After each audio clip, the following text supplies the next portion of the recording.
Light जला दिए जला दे सारे खटके दबा दे सामना कराए स्लो अच्छा लाइट गई क्या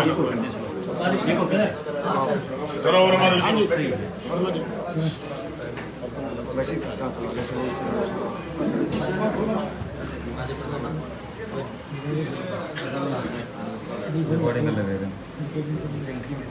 जननायक जनता पार्टी की तरफ से आज आपको टिकट मिली है, अब आगे क्या रणनीति रहेगी? सबसे पहले तो जननायक जनता पार्टी के राष्ट्रीय अध्यक्ष डॉक्टर अजय सिंह चौटाला जी, भाई दुष्यंत चौटाला जी, दिग्विजय चौटाला जी, प्रदेश अध्यक्ष ब्रिज शर्मा जी, जिले के प्रधान राज सिंह दहिया जी, बलजीत मलिक जी, सुमित राणा जी, हल्का प्रधान भाई संदीप बनवाला जी और पार्टी के सभी प्रदेश जिला व हल्का स्तर के तमाम पदाधिकारियों का धन्यवाद करता हूं कि उन्होंने मुझ पर विश्वास जताया और जिस विश्वास से मुझे जिम्मेवारी दी है इसको मैं सुबह करके और जनता के बीच में जाके जनता का आशीर्वाद लेके विधानसभा में पहुँचेंगे। और आज हमने गोहाना हल्के की कार्यकर्ताओं की मीटिंग बुलाई आगे की रणनीति के लिए। अभी हम 12 तारीख को अपना नामांकन करेंगे, उसके लिए मीटिंग बुलाई थी भाई हम कैसे कैसे कहाँ कार्यालय करें और 12 तारीख को किस तरह से हम नामांकन करें, उसके लिए मीटिंग बुलाई थी। सभी जो मेरे पार्टी के कार्यकर्ता और शीर्ष नेता मुझे यहाँ आशीर्वाद देने और अपनी रणनीति का हिस्सा बनने के लिए आए, इनका भी धन्यवाद। गोहाना में 2 राष्ट्रीय पार्टी विधानसभा से चुनाव लड़ रही हैं, उनके दोनों प्रत्याशी भारी बताए जा रहे हैं, उसको लेकर क्या कहेंगे? देखिए ये एक बड़ी विडंबना है, हर बार ये राष्ट्रीय पार्टियां कहीं न कहीं बाहरी कैंडिडेट ले आगे हमें थोप देती है। क्या गलती थी बीजेपी का वाले के जो 30-40 कैंडिडेट थे, चाहे उसमें आपके शहर के चेयरमैन पर्सन भी थे और अन्य भी थे, सभी ने 5 साल उस पार्टी को खून पसीने से सींचा, आज उनके साथ अनदेखी हुई है। और मैं तो उनसे भी आह्वान करता हूँ, अगर राष्ट्रीय पार्टी को सबक सिखाना है तो एक मंच पर आकर के अपने भाई को आशीर्वाद दें और इस बाहरी कैंडिडेट को यहाँ से बजाना है काम करें, नहीं तो ये राय पड़ जाएगी। और ये राय हमारे जो यहाँ के सीनियर नेता हैं, जो लोकल नेता हैं, उनके लिए दुखदायी है। जगबीर सिंह मलिक को आप किस प्रकार भारी मानते हैं? जगबीर सिंह मलिक का भी गोहाना हल्के में गाँव नहीं लगता, बरौदा हल्के में गाँव लगता है। कम से कम हल्के का क्या, गोहाना हल्के में कांग्रेस के पास एक भी पर 60 के 60 गाँव में एक भी कैंडिडेट नहीं है, क्या उनको टिकट दें? मुकाबले की अगर बात करें तो मुकाबला किससे मान रहे हैं? मैं तो किसी से नहीं मान रहा, हमारा तो एक तरफा ये मान रहा हूँ, जनता अब की बार मन बना रही है अपने बेटे को, क्योंकि हल्के के बीच का कैंडिडेट दुष्यंत चौटाला जी ने भेजा है, अजय सिंह चौटाला जी ने। और आप जिस हिसाब से देख रहे हो, हर गांव से सीनियर साथी आए हुए हैं और उन्होंने अब की बार मन बना लिया है इन राष्ट्रीय पार्टियों चलता करना है। कौन से मुद्दे लेकर लोगों के बीच में जाएंगे? हमारे पास तो एक मुद्दे, सबसे बड़ा मुद्दा तो यही है, सबसे बड़ा मुद्दा तो क्या ये हर बार प्रत्याशिता देते हैं, जनता के हित के स्वास्थ्य है, चिकित्सा है, जैसे बाईपास है, 10 साल हुड्डा साहब का राज रहा, कांग्रेस कर रहा, 10 साल बीजेपी रहे, कि वेस्टर्न बाईपास आज तक गोहाने का नहीं बना। गोहाने में सबसे बड़ी समस्या शहर की समस्या मैं बता रहा हूँ, सीवर की है। हर पार्टी आते हैं, वादे करते हैं हम सीवर को और इसको दोस्त करेंगे, लेकिन कानून व्यवस्था नाम की तो कोई चीज़ ही नहीं है। तो मुद्दे हैं, अगर हमारे नेताओं ने काम करे वो काम हम जनता को गिनवाएंगे।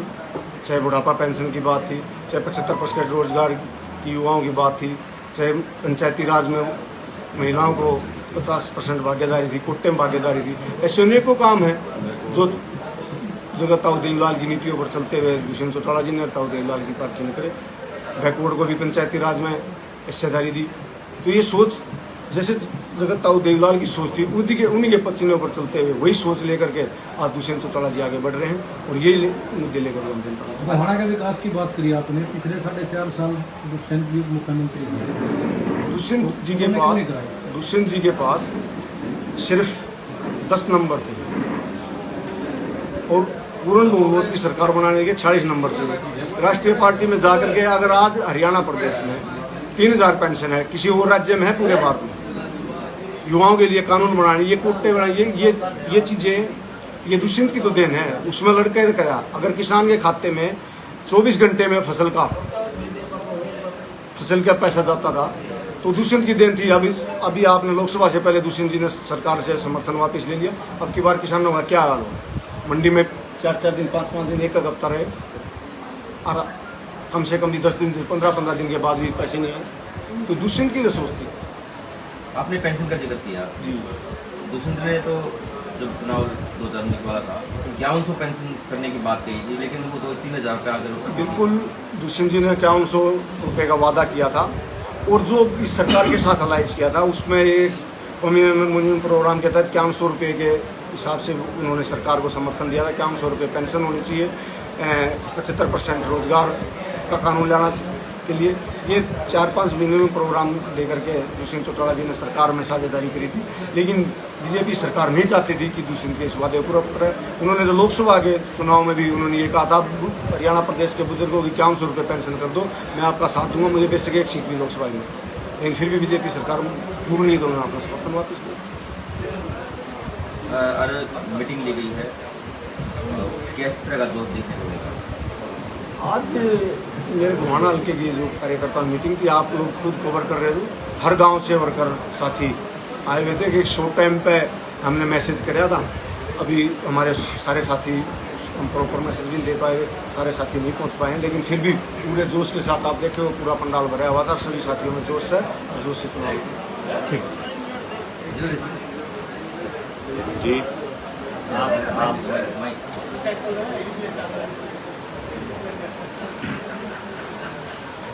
अभी आज कार्यकर्ता बैठक ली है, किस तरह के दिशा निर्देश दिए गए?